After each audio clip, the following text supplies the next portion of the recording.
আন্দোলনের নগরী এখন নির্বাচন কমিশন। জনতা দলের তারেক গত ১২৪ ঘন্টা ধরে আছেন অনশনে, দলের নিবন্ধন পাওয়ার আশায়। অনশনে অংশগ্রহণ করেছে।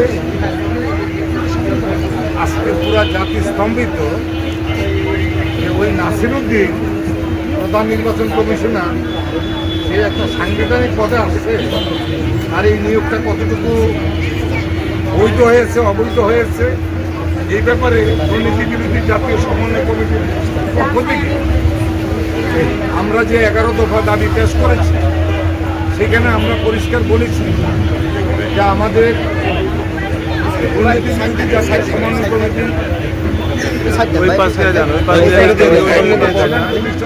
সামনে দিয়ে যান ভাই, সামনে দিয়ে যান। মোহাম্মদ আব্দুর